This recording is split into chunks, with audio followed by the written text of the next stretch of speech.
దేవుని యొక్క వాక్యాన్ని ధ్యానం చేద్దాం. ప్రకటన గ్రంథం 2వ అధ్యాయం 8 నుంచి 11 వచనాలు చదువుకుందాం. ప్రకటన గ్రంథం 2వ అధ్యాయం 8 నుంచి 11 వచనాలు. స్మరణలో ఉన్న సంఘపు దూతకు ఇలాగు వ్రాయుము. మొదటివాడును కడపటివాడున అయ్యుండి మృతుడై మరలా బ్రతికినవాడు చెప్పు సంగతులేవనగా, నీ శ్రమను దరిద్రతను నేనెరుగుదును.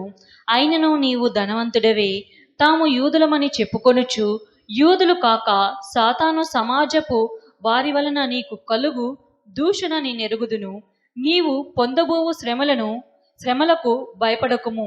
ఇదిగో మీరు శోధపడినట్లు అపవాది మీలో కొందరిని చెరలో వేయింపబోచున్నాడు. 10 దినములు శ్రమ కలుగును. మరణం వరకు నమ్మకంగా ఉండుము. నేను నీకు జీవకిరీటం ఇచ్చెదను. సంగములతో ఆత్మ చెప్పుచున్న మాట చెవిగలవాడు వినుగాక. జయించువాడు రెండవ మరణం వలన ఏ హానియు చెందడు. పరిశుద్ధుడు అయిన తండ్రి, మా ప్రభువా యేసయ్య తండ్రి, మీ పాదములు కొందనాలు. వాక్యమైన దేవా, మీరు మాతో మాట్లాడమని వేడుకొనిచున్నాను. మాతో మాట్లాడండి. నీ వాక్యములో ఉన్న సత్యమును సారాంశమును గ్రహించులాగా మా హృదయాలను దరవచేయమని మా ప్రభు రక్షకుడైన యేసుక్రీస్తు వారైతే పరిశుద్ధునామని అడిగి వేడుకొనిచున్నాము తండ్రి. ఆమేన్. హల్లెలూయా, హల్లెలూయా. ప్రకటన గ్రంథం 2వ అధ్యాయంలో 8 నుంచి 11 వచనాలు చూసుకున్నాం.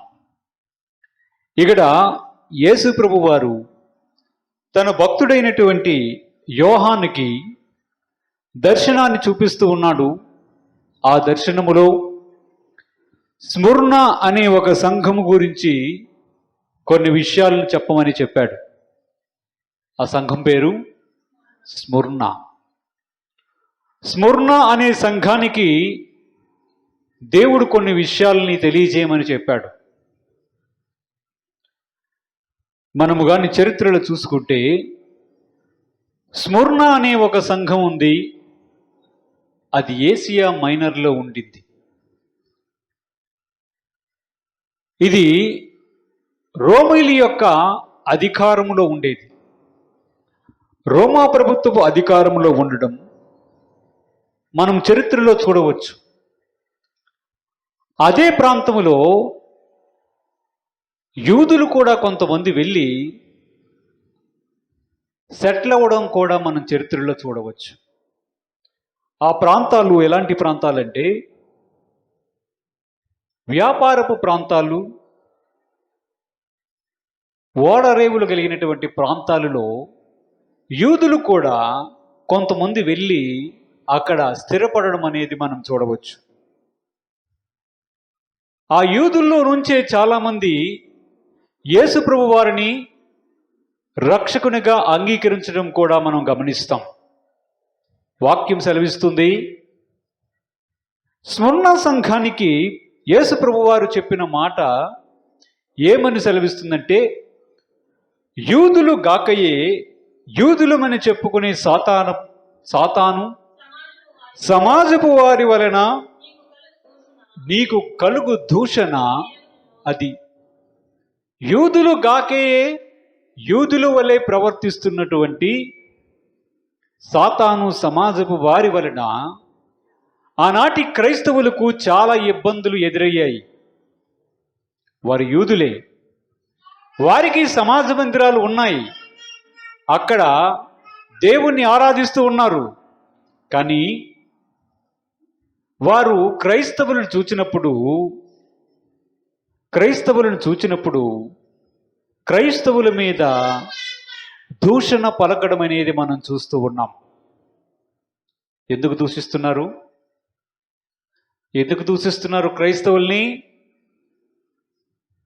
యేసు ప్రభువారు అంటే వారికి ఇష్టం లేదు.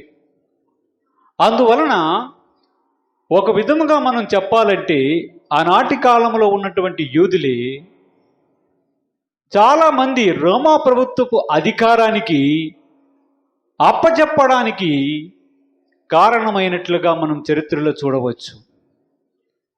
వాక్యం సెలవిస్తుంది, స్ముర్ణ సంఘములో ఉన్నటువంటి ప్రజలకు తన భక్తుడైనటువంటి యోహాను ద్వారా దేవుడు చెప్తున్నాడు, వారు యూదుల్లా ఉన్నారు కానీ వారు యూదులు కారు, సాతాను సమాజపు వారు, సాతానే వారిని ప్రేరేపించి మీ మీద దూషణ పలుకున్నట్లుగా చేస్తున్నాడు. మిమ్మల్ని రోమా ప్రభుత్వపు అధికారుల కిందకి చేతికి అప్పగించడానికి వారు ఏర్పాట్లు చేస్తూ ఉన్నారు. మీరు భయపడవద్దు. 10 దినములు మీకు శ్రమ కలుగుతుంది, మిమ్మల్ని జైల్లో వేయిస్తారు అనే విషయాన్ని చెప్పుకుంటూ వస్తున్నాడు. మనము స్మరణ సంఘంలో జరుగుతున్న విషయాన్ని గురించి ఆలోచన చేస్తూ ఉన్నాం. స్మరణ సంఘంలో ఏముందంటే, స్మరణ సంఘములో ఉన్న విశ్వాసులను ఆనాడు ఆ స్మరణ ప్రాంతంలో ఉన్నటువంటి యూదులు చాలామంది రోమా ప్రభుత్వానికి వీరి మీద వ్యతిరేకంగా చెప్పడం అనేది జరిగింది. వారిలో చాలామందిని రోమా ప్రభుత్వం జైల్లో వేసి బంధించి వారిని ఇబ్బంది పెట్టడం అనేది ప్రభువు ముందుగానే వారికి హెచ్చరిక చేస్తున్నాడు. మీలో చాలా మందిని అధికారులు వచ్చి జైల్లో పెడతారు, నా నామం నిమిత్తం మిమ్మల్ని జైల్లో పెడతారు గనుక, నా నామం నిమిత్తం మిమ్మల్ని జైల్లో పెడతారు గనుక మీరు దయచేసి ఏమీ ఇబ్బంది పడకండి. నేను ముందుగానే చెప్తున్నాను, సాతానే ఈ విధంగా చేయిస్తున్నాడు అని స్మరణ సంఘానికి ప్రభు తన భక్తుడైనటువంటి యోహాను ద్వారా తెలియజేస్తున్నట్లుగా మనం చూస్తున్నాం. ఏమైంది?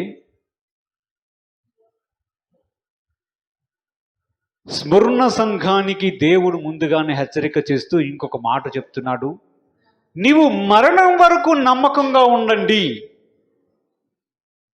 మరణం వరకు నమ్మకంగా ఉండండి, నేను మీకు జీవ కిరీటం ఇస్తాను అని చెప్తున్నాడు.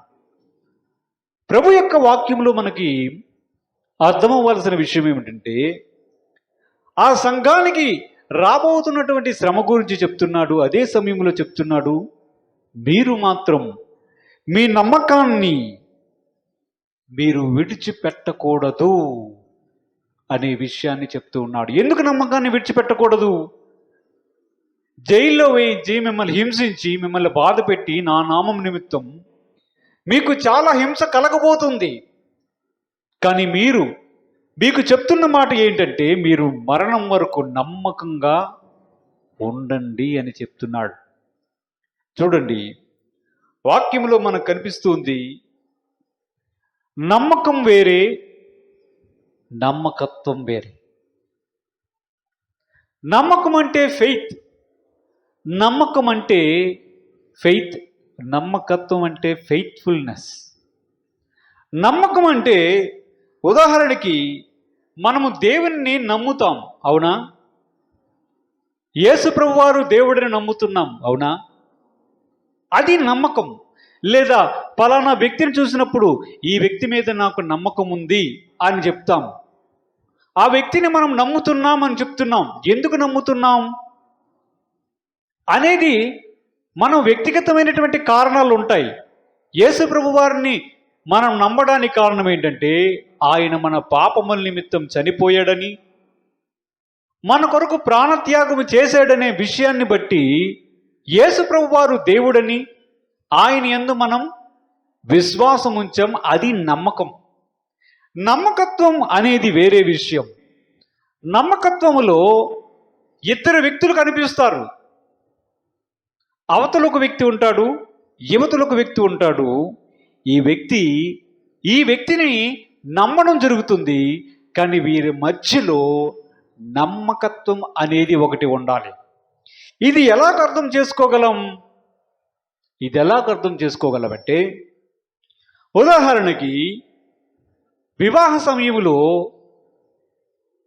పాస్టర్ గారు లేదా వివాహకర్త కొన్ని మాటలను వధూవరులకు చెప్తాడు, వారి చేత చెప్పిస్తాడు. ఎలాగూ చెప్పిస్తాడంటే, మంచి జరుగుతునేటప్పుడు లేదా జీవితంలో చెడు జరుగుతునేటప్పుడు, మేలు యందు కీడు యందు, సుఖమునందు దుఃఖమునందు, ఆరోగ్యమునందు అనారోగ్యమునందు, కలిమియందు లేమియందు, అన్ని విషయాల్లో నీవు అతనిని ప్రేమించి అతనితో పాటు ఉంటావా అని ఇద్దరును అడిగినప్పుడు ఇద్దరు కూడా ప్రమాణాలు ఎలాగ చేస్తారు? ఇద్దరు కూడా మరణం వరకు నేను నిన్ను విడువను, నీకు అనారోగ్యం వచ్చినా, నువ్వు ఆరోగ్యంతో ఉన్నా, నీకు డబ్బులు ఉన్నా, నీకు డబ్బులు లేకపోయినా, నీ పరిస్థితి ఎలాగున్నా ఎలాగూ లేకపోయినా నీతో పాటే ఉంటాను అని ప్రమాణం చేస్తారు. ఇద్దరూ ప్రమాణం చేస్తారు. జాగ్రత్తగా మనం ఇక్కడ ఆలోచన చేయవలసిన విషయం ఏంటంటే, ఇద్దరూ ప్రమాణం చేస్తారు. ఒకరి మీద ఒకరు నమ్మకాన్ని ఉంచుకుంటారు. ఈ వ్యక్తి పెళ్లినాటి చేసినటువంటి ప్రమాణాన్ని తన జీవితకాలం అంతా పాటిస్తాడు అని ఆ భార్య కాబోతున్నటువంటి ఆ స్త్రీ నమ్ముతుంది. అలాగే ఈ స్త్రీ ఇప్పుడు చేసినటువంటి ప్రమాణాన్ని మా మరణం వరకు కూడా తను కూడా దీనికి కట్టుబడి ఉంటుంది అని ఆ పురుషుడు కూడా నమ్ముతాడు. ఇందులో నమ్మకం ఏంటి, నమ్మకత్వం ఏంటో చెప్పగలరా? ఇక్కడ నమ్మకం ఏంటంటే, ఇక్కడ నమ్మకం ఏమిటంటే అవతల వ్యక్తిని నమ్మడం. నమ్మకత్వం అంటే ఏంటి? చేసిన ప్రమాణాలకి కట్టుబడి ఉండడం.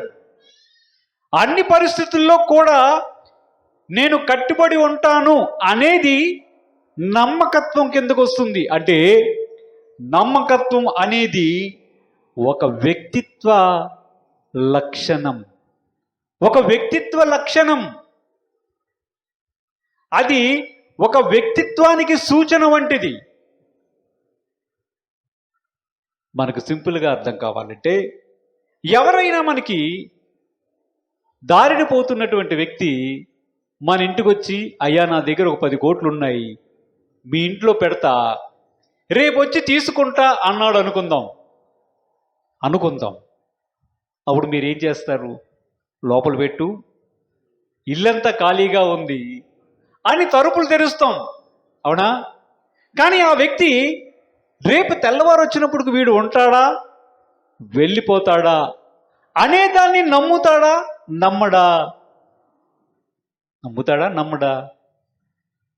ఈ 10 కోట్లు నేను ఇక్కడ పెట్టి వెళ్ళిపోతే ఈరోజు రాత్రికి రాత్రే వీడు వ్యాన్ బుక్ చేసుకొని వెళ్ళిపోతాడు అని అనుకున్నాడు అనుకుందాం.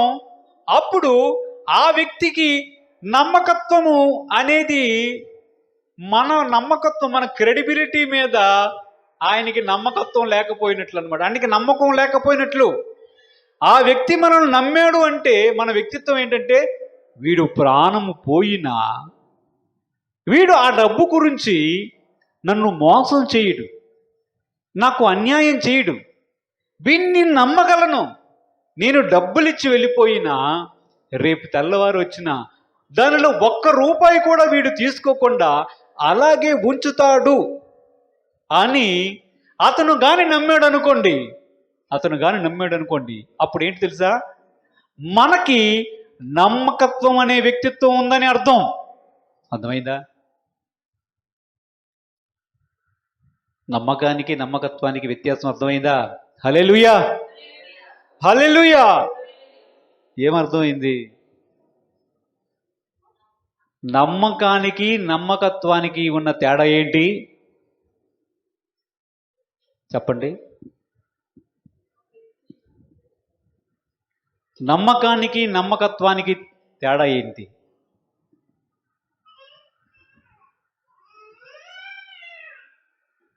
నమ్మకం అంటే మనం పలానా వ్యక్తిని నమ్మడం. నమ్మకత్వం అంటే ఆ వ్యక్తి వలన,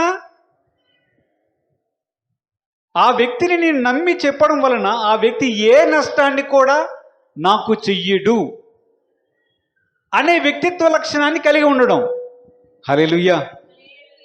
యేసు రక్తమే జయం. హల్లెలూయా.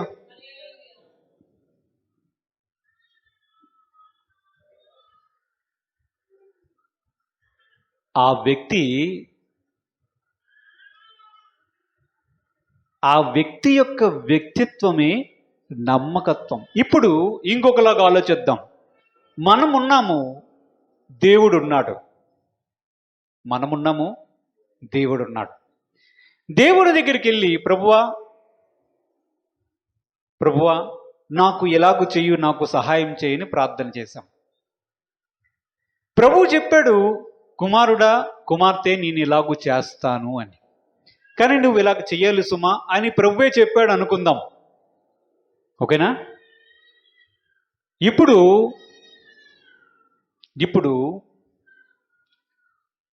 ఈ ఇద్దరిలో అంటే మనిషి మరియు దేవుడిలో ఎవరు మాట తప్పడానికి అవకాశం ఉంది? ఎవరు మాట తప్పడానికి అవకాశం ఉంది? దేవుడు ఎందుకు మాట తప్పలేడు? మాట ఎందుకు తప్పలేడు?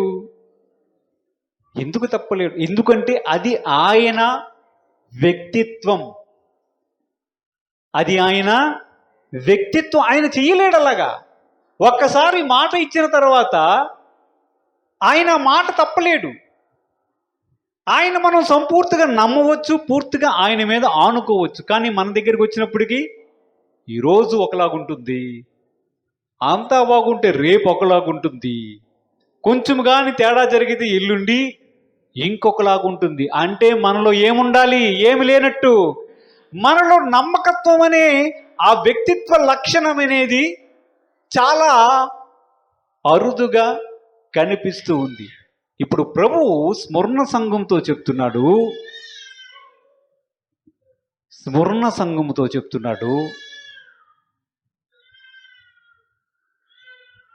ప్రభు స్మరణ సంఘంతో ఏం చెప్తున్నాడంటే, నీకు స్మరణ సంఘమా మీరు జ్ఞాపకం ఉంచుకోండి, బహుశా కొంతమందిని మీ సంఘములో ఉన్న వారిని కొంతమంది రోమా ప్రభుత్వపు అధికారులు జైల్లో వేయిస్తారు. ఒక 10 దినములు చాలా శ్రమ కలుగుతుంది. కానీ మరణం వరకు నమ్మకముగా ఉండు అనే మాటను చెప్పాడు. అవునా? దేవుడికి స్తోత్రం చెల్లిద్దాం. అర్థమవుతుందా? జైల్లో వేసే టైం ఎంత? జైల్లో స్మరణ సంఘములో ఉన్నటువంటి వ్యక్తులను వేసే సమయం ఎంత? 10 రోజులు. అవునా? 10 రోజులేనా? కానీ ప్రభువు చెప్తున్న మాట ఏంటి? మరణం వరకు నమ్మకంగా ఉండు అని చెప్తున్నాడు. ఆయన ఏం చెప్పాలి? ఈ 10 రోజుల కాలము నువ్వు నమ్మకంగా ఉండాలి సుమా అని అన్నట్లుగా లేదు. మరణం వరకు నీవు నమ్మకంగా ఉండాలి అనే మాటను ఆయన చెప్పినట్లుగా మనకు అనిపిస్తుంది. దేవునికి స్తోత్రం చెల్లిద్దాం. హల్లెలూయా. ఏమర్థమవుతుందంటే, ఒక వ్యక్తి క్రీస్తును వెంబడించడములో ఎప్పటి వరకు నమ్మకంగా ఉండాలి? మరణం వరకు నమ్మకంగా ఉండాలి. అంటే ఏం చెప్తున్నాడు ఆయన? వెంబడించడములో, యేసు ప్రభు వారిని వెంబడించడములో మనం ఏ ప్రమాణమైతే చేసి యేసు ప్రభు వారి దగ్గరికి వచ్చి రక్షణ తీసుకున్నామో, ఏ కారణం చెప్పి ఆయన దగ్గరికి వచ్చి ప్రభువా నిన్ను ప్రేమిస్తాను, నిన్ను వెంబడిస్తాను, నీ యందు నాకు రక్షణ ఉందని చెప్పి ఆయన దగ్గరికి వచ్చామో, ఏ మాట చెప్పి ఆయన యందు విశ్వాసం ఉంచి బాప్తిస్మం తీసుకున్నామో ఆ మాటకి మనము కట్టుబడి ఎప్పటి వరకు ఉండాలి? మరణం వరకు నమ్మకంగా ఉండాలి. అంటే ప్రభు ఏం చెప్తున్నాడు? ఆయనను వెంబడించే విషయంలో మనుషులలో నమ్మకత్వం అనేది కనిపించడం కష్టమవుతుంది. వారికి శ్రమ కలిగినప్పుడు, వారికి ఇబ్బంది కలిగినప్పుడు, వారికి బాధ కలిగినప్పుడు ప్రజలు ఎలాగో ఆలోచిస్తారంటే, యేసు ప్రభు వారిని విడిచిపెట్టి వెళ్ళిపోతాము అనే ఆలోచనకు రావచ్చు. లేదా యేసు ప్రభువు మాకు వద్దు, ఈయన వల్ల ఏ ప్రయోజనం లేదు, మాకు బాధే కలుగుతుంది అనే ఆలోచనలోనికి వచ్చి యేసుక్రీస్తును కూడా విడిచిపెట్టే అవకాశం ఉంది. అందుకే ప్రభు చెప్తున్నాడు, ఆయనను వెంబడించే విషయంలో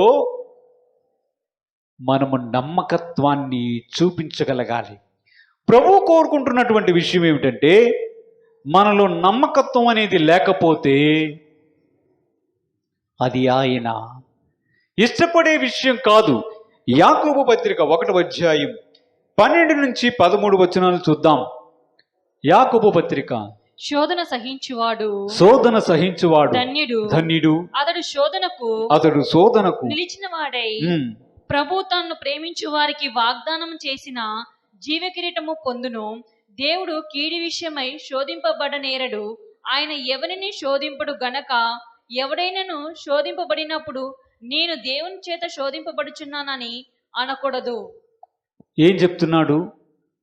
మనం స్మరణ సంఘంతో చెప్తున్నప్పుడు కూడా మనం చూసాము, అక్కడ మరణం వరకు నమ్మకంగా ఉంటే ఈ శోధనలో నీవు నిలిచి ఉన్నట్లయితే నీకు జీవ కిరీటం ఇస్తానంటున్నాడు. అదే మాటను యాకోబు పత్రికలో మనం చూస్తున్నాం. అక్కడ కూడా ప్రభు చెప్తున్నాడు, మీరు శోధన సమయములో నిలిచి ఉండాలి. నన్ను వెంబడించడంలో వెనుతీయడం అనేది చెయ్యకూడదు. ఇక్కడే మీ నమ్మకత్వం అనేది ఆధారపడి ఉంటుంది అని ప్రభు చెప్తున్నాడు. ఆయన వెంబడించడంలో నమ్మకత్వాన్ని మనం చూపించగలగాలి. ఇంకా వాక్యములో చూస్తే ఏ ఏ విషయాల్లో మనము నమ్మకత్వాన్ని చూపించాలో చూద్దాం. ద్వితీయోపదేశ కాండం 7వ అధ్యాయం 7 నుంచి 9 వచనాలు చూద్దాం. మీరు సర్వజనముల కంటే విస్తార జనమని యెహోవా మిమ్మును ప్రేమించి మిమ్మును ఏర్పరచుకొనలేదు. సమస్త జనము కంటే మీరు లెక్కకు తక్కువే గదా.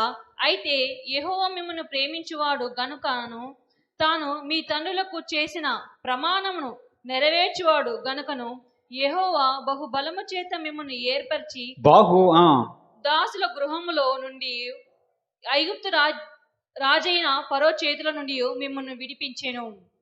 కాబట్టి నీ దేవుడైన యెహోవా తానే దేవుడనియు తన్ను ప్రేమించి తన ఆజ్ఞలను అనుసరించి నడుచుకుని వారికి తన నిబంధనను స్థిరపరచువాడును 1000 తరముల వరకు కృపచూపువాడును నమ్మతగిన దేవుడుననియు తాను ద్వేషించు వారిలో ప్రతి వానిని బహిరంగంగా నశింపజేయుటకు వానికి దండన విధించువాడనియు నీవు తెలుసుకొనవలెను.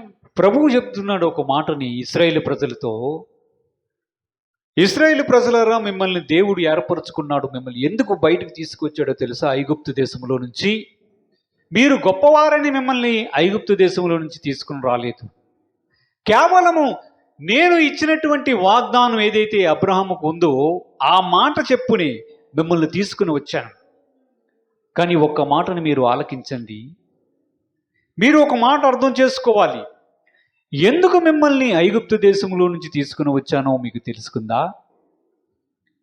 నేను ఎందుకు ఐగుప్తు దేశంలో నుంచి మిమ్మల్ని బయటకు తీసుకొచ్చానో మీరు అర్థం చేసుకోవాలి. నన్ను గాని మీరు ప్రేమించినట్లయితే, నా ఆజ్ఞలను అనుసరించి మీరు నడుచుకున్నట్లయితే మీతో నా నిబంధనను స్థిరపరుస్తాను అంటున్నాడు. ప్రభు యొక్క మాటను చూస్తే ఆయన చెప్తున్నాడు, నిబంధనను స్థిరపరుస్తాను అంటున్నాడు. నిబంధన అంటే ఏంటి? ఎంతమంది మధ్య ఉంది? ఇశ్రాయేలు ప్రజలు మరియు దేవుడు, వీరి మధ్యలో ఉన్నటువంటి నిబంధన ఒకటి ఉంది. మరలా మనం ఇక్కడికి వస్తే, మరలా మనము ఇక్కడికి నిబంధన గురించి ఆలోచన చేస్తే,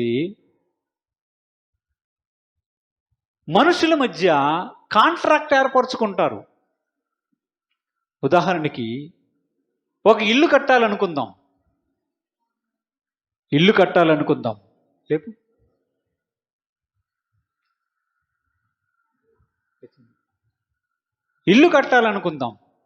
ఇల్లు కట్టాలనుకునేటప్పుడు ఒక 10 లక్షలకి కాంట్రాక్ట్ ఇచ్చి మీరు పనిని అప్పగించారు.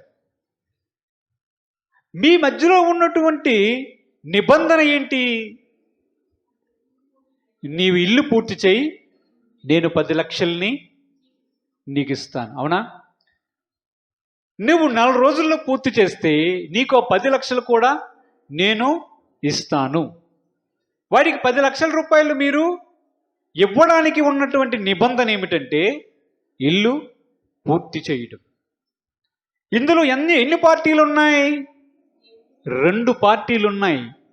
మొదటిది నీవు, రెండవది కట్టే మేస్త్రి లేదా కాంట్రాక్టర్. మీ మధ్య ఒక నిబంధన ఉంది. అదేంటంటే ఇల్లు కడితే ఈ 3 నెలల్లో కంప్లీట్ చేస్తే మీకు 10 లక్షల్ని నేను మీకు ఇస్తాను. అవునా? ఈ 3 నెలల్లో కానీ ఒకవేళ కానీ పని చేయలేదనుకుందాం, పని ఒకవేళ అతడు మానివేశాడు అనుకుందాం, కొంత డబ్బులు తీసుకొని ఆ పనిని మానివేశాడు అనుకుందాం, దాని అర్థం ఏమవుతుంది? ఆ కాంట్రాక్ట్ని ఉల్లంఘించినట్టు అవుతుంది. ఆ కాంట్రాక్ట్ని ఎప్పుడైతే ఉల్లంఘిస్తాడో అప్పుడు మీరు డబ్బులు ఇస్తారా? ఎందుకు ఇవ్వరు? అంటే నిబంధనని ఏర్పరచుకునేటప్పుడు, కాంట్రాక్ట్ని ఏర్పరచుకునేటప్పుడు మనం ఎలాగ చూస్తామంటే, అవతల వ్యక్తి ఏ మాటలైతే అంగీకరించి కాంట్రాక్ట్లోనికి వచ్చాడో దాన్ని ఉల్లంఘించినట్లయితే ఆ నిబంధన కానీ ఆ కాంట్రాక్ట్ కానీ చెల్లదు. అవునా? అర్థమైందా? ఇప్పుడు దేవుడు ఇలాంటి బాణీలోనే, ఇలాంటి పద్ధతిలోనే ఒక విషయాన్ని చెప్తున్నాడు ఇశ్రాయేలు ప్రజలతో. మిమ్మల్ని ఐగుప్తు దేశంలో నుంచి తీసుకొని వచ్చాను, పాలు తేనెలు ప్రవహించే దేశంలోనికి మిమ్మల్ని పట్టుకొని వెళ్ళాలని ఏర్పరచుకున్నాను. ఒక్క మాట జ్ఞాపకం ఉంచుకోండి. నేనైతే నమ్మదగిన వాడిని. దేవుడు చెప్తున్నాడు, నా వైపు అయితే ఏ లోపం ఉండదు, నా పేరే నమ్మదగిన దేవుడని. నేను ఫెయిత్ఫుల్ పర్సన్ని. కానీ మీరున్నారే మనుషులుగా, మీరు ఈ నిబంధనను మీరకూడదు. మీ విశ్వాస్యతను, మీ నమ్మకత్వాన్ని మీరు ఎప్పుడు కూడా కనబరుస్తూ ఉండాలి అనే మాటను మాట్లాడుతూ ఉన్నాడు. ఈ నమ్మకత్వంలో ఏముందో తెలుసా? ఆయన కోరుకుంటుంది ఏముందో తెలుసా? మీ ప్రేమ ఉందే, నన్ను ప్రేమించే విధానం. అది ఒక్కొక్కసారి ఒక్కొక్కలా కనిపిస్తుంది నాకు. ఎవరికి? దేవుడు అంటాడు, మీరు మొదట ప్రేమించే విధానం వేరేగుంటుంది, కాలము గడిచే కొద్దీ మీరు నన్ను ప్రేమించే విధానం అనేది మారిపోతుంది. అదేంటి తెలుసా? మీ యొక్క ఫెయిత్ఫుల్నెస్ అనేది నేను నమ్మడానికి సఖ్యము లేని విధముగా ఉంటుంది. అంటే మేస్త్రి పని చేస్తానని చెప్పి తప్పించుకున్న విధముగా ఉన్నట్లన్నమాట. మనం ఎలాంటి ప్రమాణం చేసి యేసు ప్రభు వారి దగ్గరికి వచ్చాం రక్షణ తీసుకునేటప్పుడు? మరణం వరకు నమ్మకంగా ఉంటాం. యేసు ప్రభు మరలా రానయ్యున్నాడని మన నోటితో ఒప్పుకున్నాం. అనేక సార్లు ప్రార్థన చేసి నీవు తప్ప నాకు ఈ లోకంలో ఏమీ వద్దని చెప్పే మాటలు కూడా మన నోటి వెంబడి వచ్చాయి. అవునా? మనకి మరి ఆ క్రెడిబిలిటీ, ఆ నమ్మకత్వం మనలో ఉందంటారా? అది ప్రశ్న. ఆ నమ్మకత్వంగానే మనం చూపించగలిగినట్లయితే ప్రభు చెప్తున్నాడు, మీతో నా నిబంధనను స్థిరపరుస్తా. ఈ నమ్మకత్వాన్ని చూపించడానికి మనం కొన్ని విషయాలు చేయాల్సి ఉంటుంది. మొదట ఏంటో తెలుసా? స్మరణ సంఘంతో చెప్పాడు చూసారా? మీకు శ్రమ కలిగినప్పుడు, మీకు బాధ కలిగినప్పుడు, మిమ్మల్ని జైల్లో వేసినప్పుడు, నా నామం నిమిత్తం హింస కలిగినప్పుడు మీకు ముందుగానే హెచ్చరిక చేస్తున్నాను, నేను నమ్మదగిన వాడిని. కానీ మిమ్మల్ని బలపరుస్తాను, మీరు మీ నమ్మకత్వాన్ని ప్రదర్శించండి, మీ నమ్మకత్వాన్ని ఎక్కడ కూడా విస్మరించకండి, మీ నమ్మకత్వంలో మీరు ఫెయిల్ కావద్దు అని ప్రభు స్మరణ సంఘంతో చెప్పాడు. ఇశ్రాయేలు ప్రజలతో ఇక్కడ మాట్లాడుతూ చెప్తున్నాడు, మీ నమ్మకత్వాన్ని మీరు చూపించండి. మీరు ఐగుప్తులో నుంచి మిమ్మల్ని తీసుకురావడానికి కారణం ఏంటో తెలుసా? నేను ఇచ్చినటువంటి, అబ్రహాముకి ఇచ్చినటువంటి వాగ్దానం బట్టి తీసుకొచ్చాను. నీ తండ్రి అయినటువంటి అబ్రహాముకి నీ సంతానాన్ని ఇసుకరేణువుల కంటే విస్తారముగా చేస్తానని చెప్పినటువంటి మాట తప్పని దేవుడును గనక, నమ్మకమైనటువంటి దేవుడును గనక నమ్మకత్వము కలిగినటువంటి దేవుణ్ణి కనుక నా మాట నేను తప్పిపోను. కానీ మీరు ఈ మాటను తప్పకూడదు. మీ నమ్మకత్వాన్ని మీరు ప్రదర్శించాలి. దేవుడు కోరుకున్నది ఆ నమ్మకత్వం మనలో కోరుకుంటున్నాడు. ప్రభువు చెప్పాడు, ఆ నమ్మకత్వం దేనిలో తెలుసా మనలో ఫెయిల్ అవుతుంది? అవకాశం ఎక్కడుందో తెలుసా?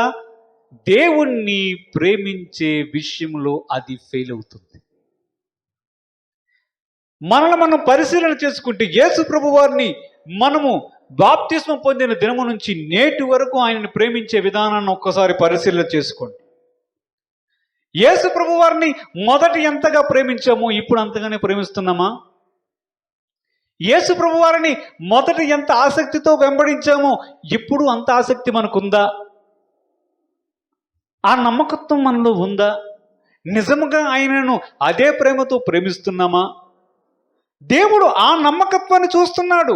అదే వ్యక్తిత్వ లక్షణం మనలో ఉండాలని కోరుకుంటున్నాడు. మనం యేసు ప్రభు వారిని నమ్మకపోవడం కాదు, ఇక్కడ నమ్మకపోవడం కాదు. యేసు ప్రభువు దేవుడని మీరు నమ్ముతున్నారు, దానిలో సందేహమేమీ లేదు.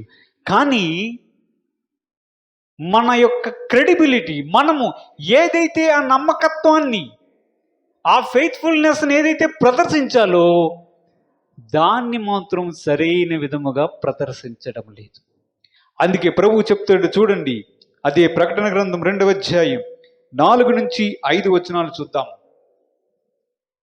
ప్రకటన గ్రంథం 2వ అయినను మొదట నీకున్న ప్రేమను నీవు వదిలితివని నేను నీ మీద తప్పు ఒకటి మోపవలసి ఉన్నది. ఎవరితో మోపవలసి ఉన్నది? నీవు ఏ స్థితిలో నుండి పడితివో అది జ్ఞాపకం చేసుకొని మారు మనసు పొంది ఆ మొదటి క్రియలను చేయుము. అట్లు చేసి నీవు మారు మనసు పొందితేనే సరి, లేని ఎడల నేను నీ యొద్దకు వచ్చి నీ దీపస్తంభమును దాని చోటి నుండి తీసివేతును. ప్రభువు చెప్తున్నాడు ఎవరితో? ఎఫెసు సంఘములో ఉన్నటువంటి వారితో చెప్తున్నాడు, సంఘపు దూతతో చెప్తున్నాడు. నీకున్నటువంటి మొదటి ప్రేమ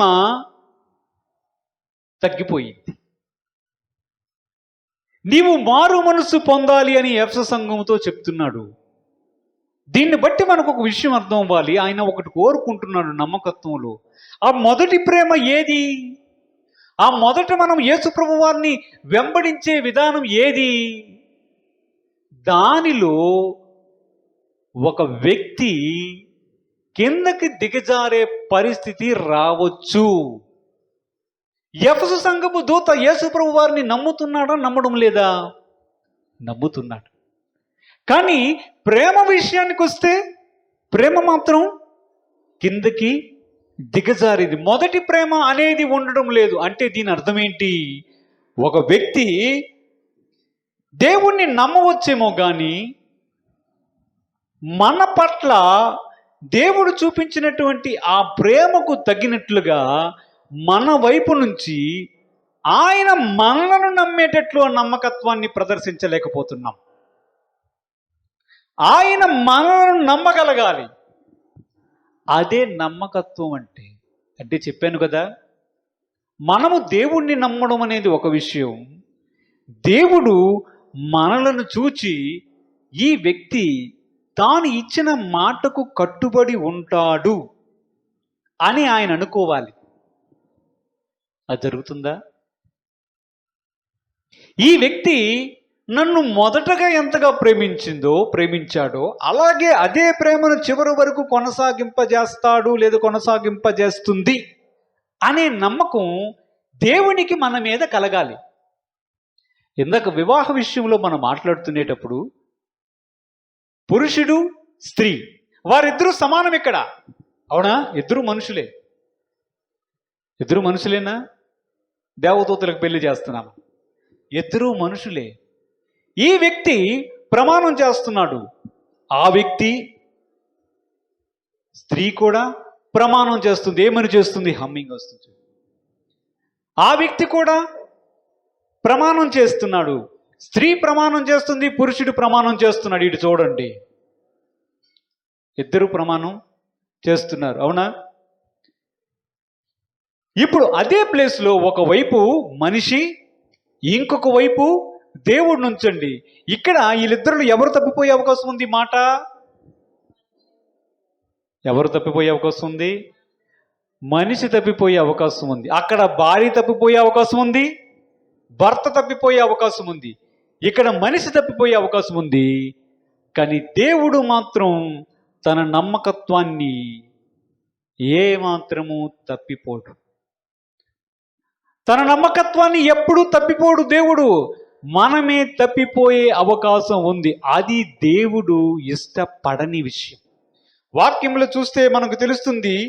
కొరింథీ పత్రిక, మొదటి కొరింథీ పత్రిక 4వ అధ్యాయం 1-2 వచనాలు ఒక్కసారి చదువుకుందాం. ఇలాగున క్రీస్తు సేవకులమనియు దేవుని మర్మముల విషయంలో గృహ నిర్వాహకములనియు ప్రతి మనుష్యుడు మమ్ముని భావింపవలెను.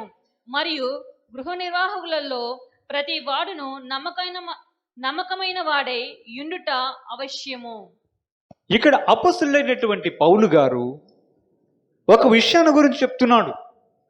అపొస్తలుడైనటువంటి పౌలుని దేవుడు దేవుని సంఘానికి సేవకునిగా నియమించాడు. గృహ నిర్వాహకత్వం అనేది అపొస్తలుడైనటువంటి పౌలు గారికి దేవుడు అనుగ్రహించాడు. మనమందరము నమ్మకము చివరి వరకు దేవుని మీద ఉంచితే మనమే దేవుని ఇల్లు అని వాక్యం సెలవిస్తుంది. అవునా? మోషే ఆ ఇల్లంతటిలో నమ్మకమైన వాడు కదా. ఇదంటే ఏంటిది? అంతా ఏంటి? దేవుని గృహం. దేవుని గృహంలో చాలామంది పనివాళ్ళు ఉన్నారు. చాలామంది పనివాళ్ళు ఉన్నారు. అపొస్తలులు ఉన్నారు, సేవకులు ఉన్నారు, పరిచారకులు ఉన్నారు, ప్రవక్తలు ఉన్నారు, ఉపదేశకులు ఉన్నారు, అందరూ ఉన్నారు. అలాంటి వారిలో అపొస్తలుడైన పౌలు గారు కూడా ఉన్నారు. అలాంటి వారిలో దైవజనుడైనటువంటి మోషే కూడా ఉన్నాడు. ప్రభువే చెప్తున్నాడు స్వయంగా, మోషే నా ఇల్లంతటిలో నమ్మకమైన వాడు. అంటే ఆ గృహ నిర్వాహకత్వము చేయడంలో మోషే నమ్మకమైన వాడు. అవునా?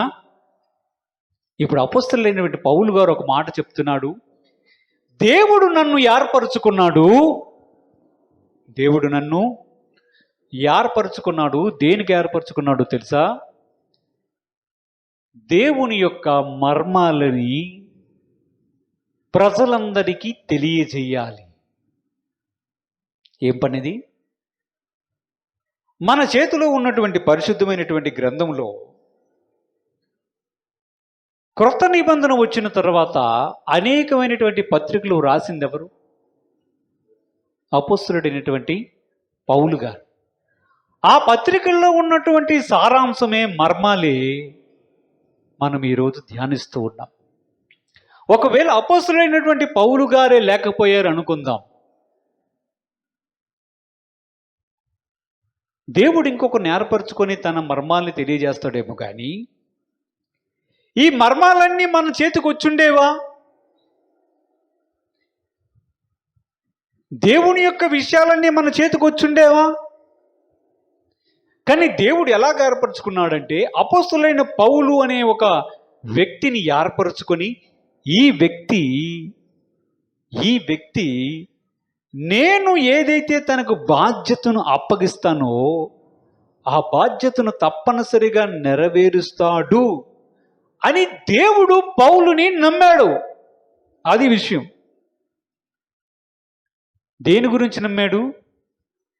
దేవుని యొక్క మర్మాలన్నీ నా యందు విశ్వాసం ఉంచునా లేదా ఉంచబోతున్న విశ్వాసులందరికీ నీవు తెలియజెప్పాలి పౌలు, అందుకోసమే నేను నిన్ను ఏర్పరచుకున్నాను అనే మాట దేవుడు అపొస్తలుడైనటువంటి పౌలు గారితో చెప్పాడని మనం అర్థం చేసుకోవచ్చు. ఆ మాట ప్రకారమే ఈరోజు పరిశుద్ధమైన గ్రంథములో అపొస్తలుడైనటువంటి పౌలు గారి ద్వారా పరిశుద్ధాత్మ ప్రేరేపణ చేత దేవుడు అనేక మర్మాలను మన చేతికి అప్పగించాడు. ఇప్పుడు అపొస్తలుడైన పౌలు గారు చెప్తున్నారు, దేవుని యొక్క గృహ నిర్వాహకత్వములో నన్ను నియమించాడు. ఏముంది అక్కడ? దేవుని యొక్క గృహ నిర్వాహకత్వములు ప్రతివాడు నమ్మకమైన వాడుగా ఉండడం అవశ్యం అని చెప్పాడు. అవునా? అంటే ఏంటి? ఆ గృహ నిర్వాహకత్వములో చాలా బాధ్యతలు ఉంటాయి. గృహ నిర్వాహకత్వములో దేవుని యొక్క మర్మములను బయలుపరచడం అనే విషయం కూడా ఉంది. ఆ గృహ నిర్వాహకత్వములో దేవుని యొక్క మర్మాలని ప్రజలకు తెలియజేసే పనిని లేదా బాధ్యతను అపొస్తలులైన పౌలు గారికి దేవుడు అప్పగించాడు. అపొస్తలులైన పౌలు గారిని దాన్ని సరిగ్గా నిర్వర్తించాడు. దేవుడు ఏ నమ్మకాన్ని అయితే అపొస్తలులైన పౌలు గారి మీద పెట్టుకున్నాడో దాన్ని ఆయన అనగా అపొస్తలులైన పౌలు ఎక్కడ పొల్లిపోకుండా దేవుణ్ణి తనను పూర్తిగా నమ్మినందుకు దానికి పూర్తి న్యాయము చేకూర్చగలిగాడు. నమ్మకత్వం అంటే అలాగుండాలి. దేవుడు మన పైన తన నమ్మకాన్ని ఉంచగలగాలి. ఆ నమ్మకత్వం అనే దానికి మనము చిరునామాగా ఉండాలి. ఒకవేళ దాన్ని ఉంచలేకపోతే ప్రభు చూస్తాడు, నేనైతే నమ్మదగిన దేవుడును గాని నీవైతే నమ్మకత్వాన్ని కొనసాగించడం లేదు అని చెప్తాడు. అందుకే ఎఫెసు సంఘానికి చెప్పాడు, నీ మొదటి ప్రేమ ఏమైంది? నీ మొదటి ప్రేమ ఇప్పుడు లేదు. ఎందుకు లేదు? ఎందుకంటే నీవైతే నన్ను నమ్ముతున్నావు కానీ ఆ నమ్మకత్వాన్ని మాత్రం నువ్వు కొనసాగించడం లేదు. దేవుడు మనకి కొన్ని బాధ్యతలను అప్పగించాడు, కొన్ని పనులను మనకు అప్పగించాడు. మనము ఆ నమ్మకత్వాన్ని ప్రదర్శించగలగాలి. ఇది దేవుని సేవ విషయంలో ఉన్న మనుషులకి అని మనం అర్థం చేసుకోవచ్చు. కానీ కొన్నిసార్లు మనకు ఎలా కనిపిస్తుందో వాక్యములో చూస్తే, లూకా సువార్త 16:1-4 ఒక్కసారి చదువుకుందాం. లూకా సువార్త 16.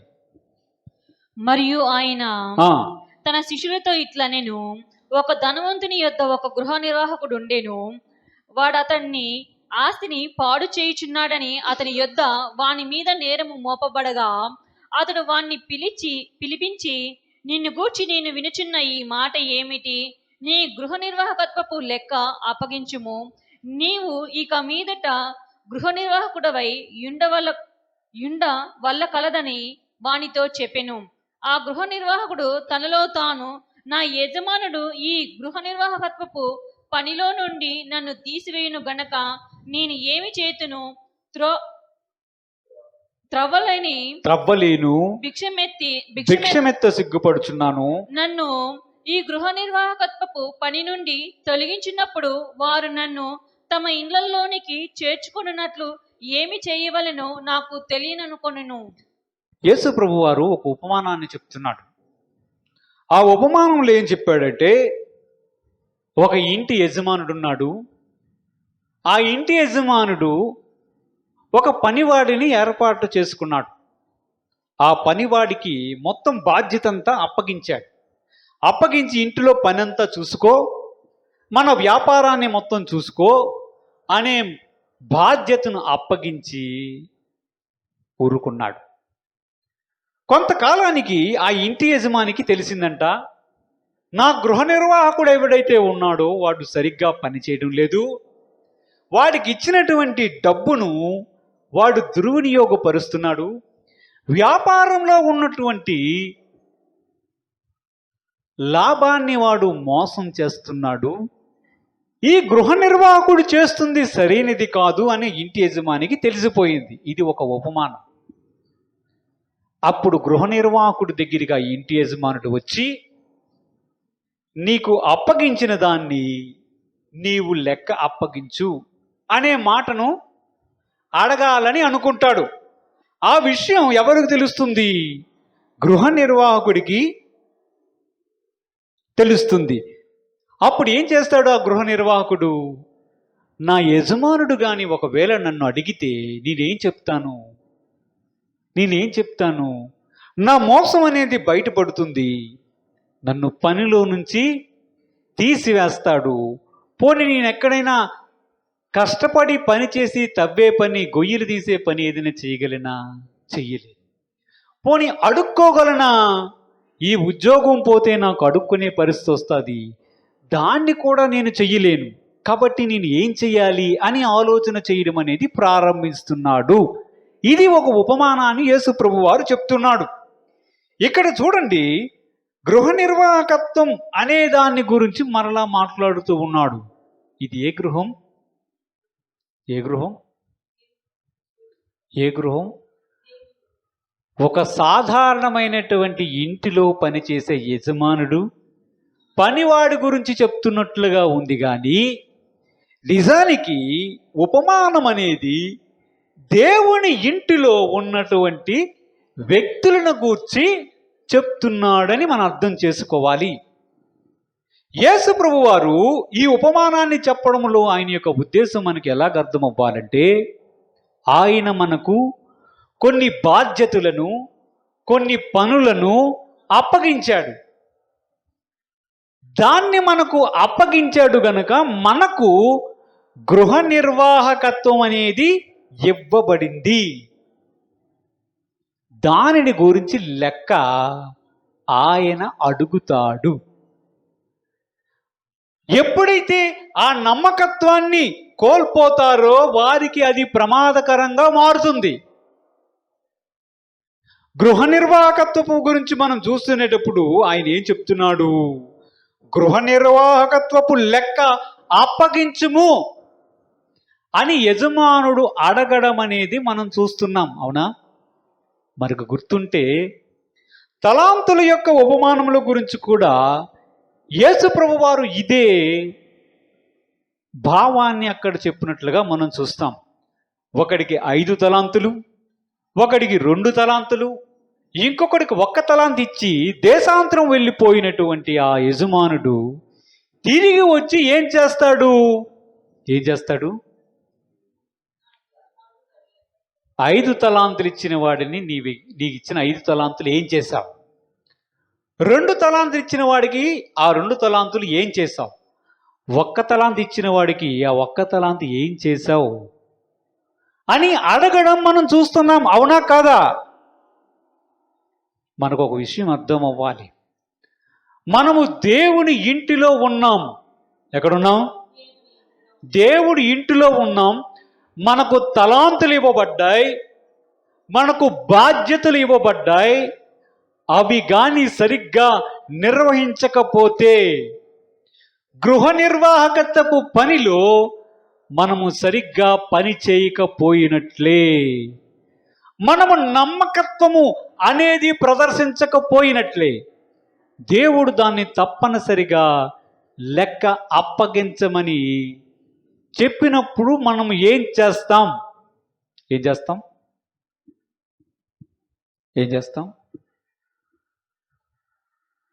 దేవుడు నమ్మకత్వం విషయంలో ఆయన ఎలాంటి అభిప్రాయాన్ని కలిగి ఉన్నాడో చూడండి. ఒకవైపు ఆయన చెప్తున్నాడు, నేను నమ్మకమైన వాడిని, నేను ఎంతైనా నమ్మదగిన దేవుడిని, నా యొక్క క్యారెక్టర్లో, నా యొక్క వ్యక్తిత్వంలో ఎన్నడూ మార్పు లేదు, నేను నిన్న నేడు నిరంతరం ఏకరీతిగా ఉన్నవాడిని. నేను ఒక మాట చెప్పానా ఆ మాట ఎప్పటికీ కట్టుబడి ఉంటాను. నేను ఒక సత్యం చెప్పానా ఆ సత్యం ఎప్పటికీ నిలిచి ఉంటుంది. నేను ఒక విషయాన్ని నీ పట్ల వాగ్దానం చేశానా అది ఎన్నటికీ నిలిచి ఉంటుంది. కానీ అవతల ఉన్న పార్టీ ఎవరంటే మనిషి. అవతల ఉన్న పార్టీ ఎవరు? అది మనమే. దేవుడు మారడు, నమ్మకత్వము గలవాడు. అవతల ఉన్న పార్టీ ఎవరంటే మనిషి, అది మనమే గనుక అవతల వైపు వ్యక్తి కూడా నమ్మకత్వాన్ని ప్రదర్శించాలి. అది విషయం. ఆ నమ్మకత్వాన్ని ప్రదర్శించడంలో చాలా విషయాలు ఉన్నాయి.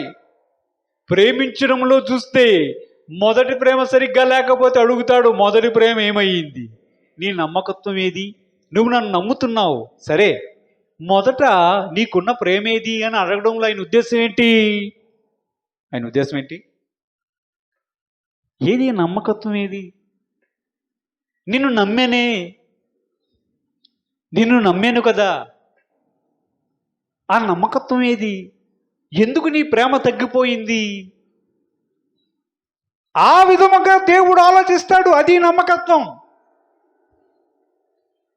వివాహం విషయం గురించి మనం మాట్లాడుకున్నాం. ఇద్దరికి గొడవలు అయ్యాయి అనుకుందాం. అయినప్పుడు ఏం చెప్తారు?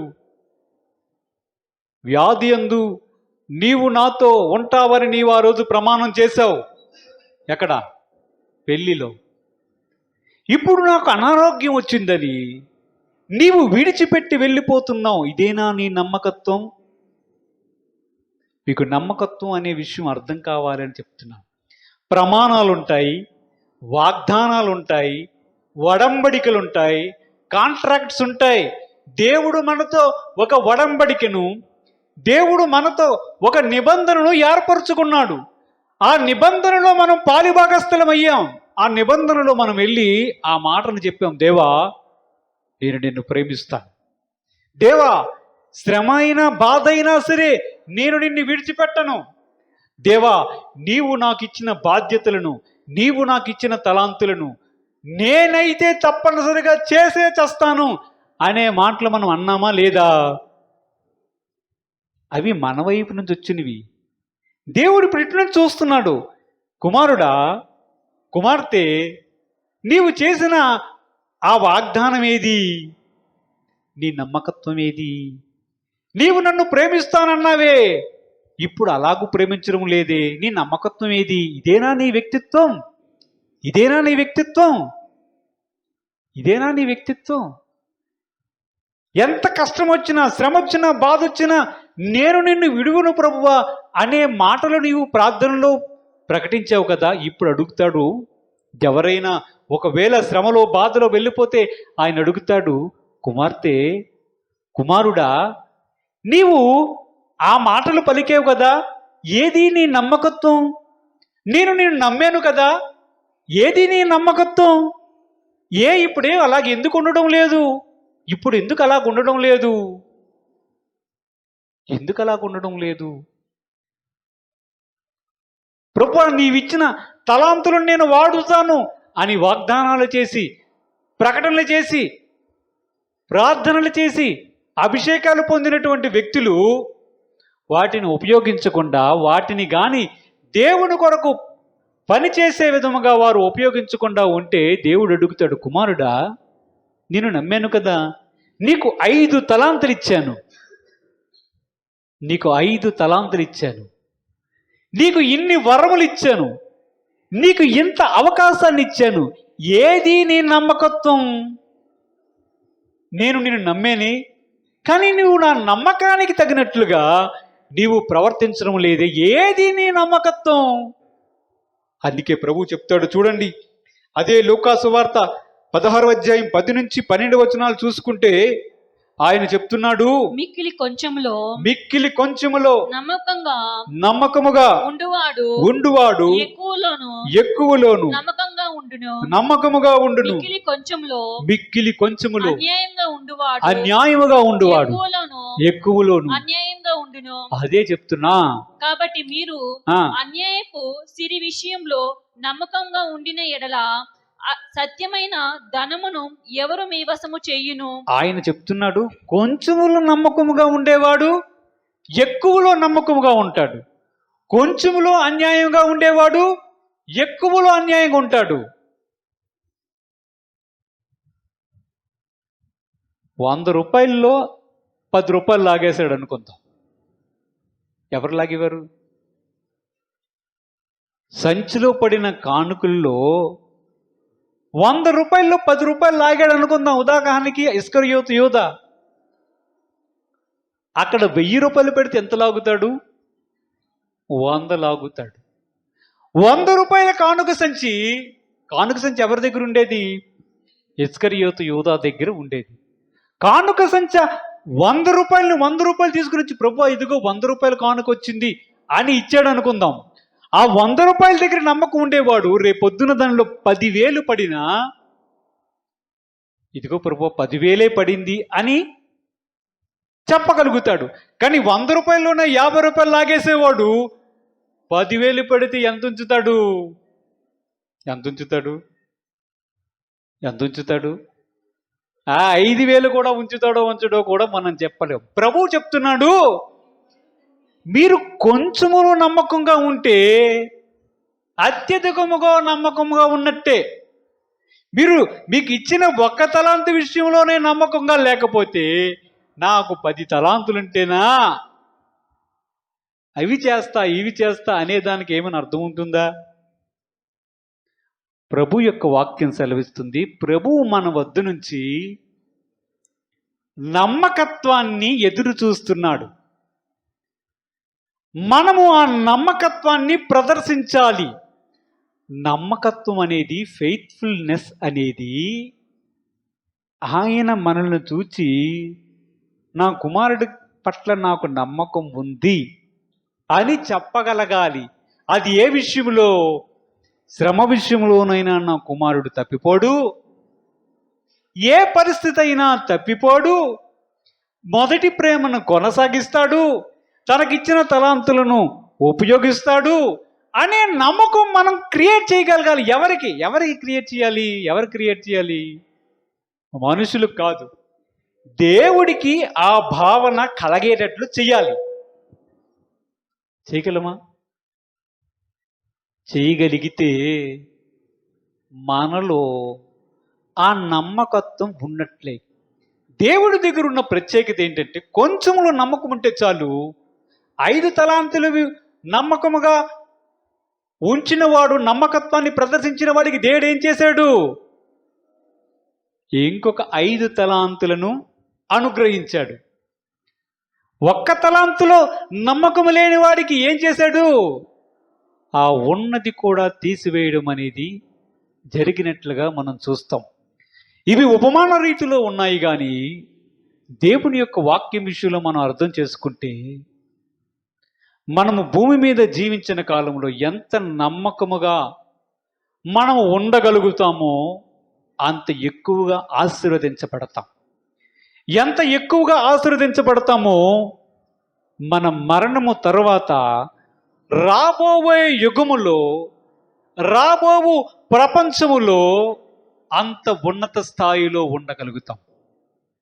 ఈ మాట మనకు అర్థమైతే ఇక్కడ ఏ పరిస్థితుల్లో కూడా మన నమ్మకత్వాన్ని ప్రదర్శించకుండా, వెనుకడుగక వేయకుండా ఉండగలుగుతాం. దేవుడు తన పరిశుద్ధ వాక్యం దీవించుగాక. ఆమెను ప్రార్థన చేద్దాం. పరిశుద్ధుడు అయిన తండ్రి, మహోన్నతుడు అయిన ప్రభువా, నీవు ఎంతైనా నమ్మదగిన దేవుడు తండ్రి. మాలోనే ప్రభువా తండ్రి ఆ నమ్మకత్వం సరిగ్గా ఉండడం లేదు, మమ్మల్ని క్షమించండి ప్రభు. ఇదిగో ప్రభువా తండ్రి, ప్రేమయందు మేము నమ్మకత్వం లేని వారికి ఉన్నాం. నీవిచ్చిన తలాంతుల విషయంలో మేము నమ్మకత్వం లేకుండా ఉన్నాం. నిన్ను వెంబడించే విషయంలో మేము నమ్మకత్వం లేకుండా ఉన్నాం, మమ్మల్ని క్షమించండి.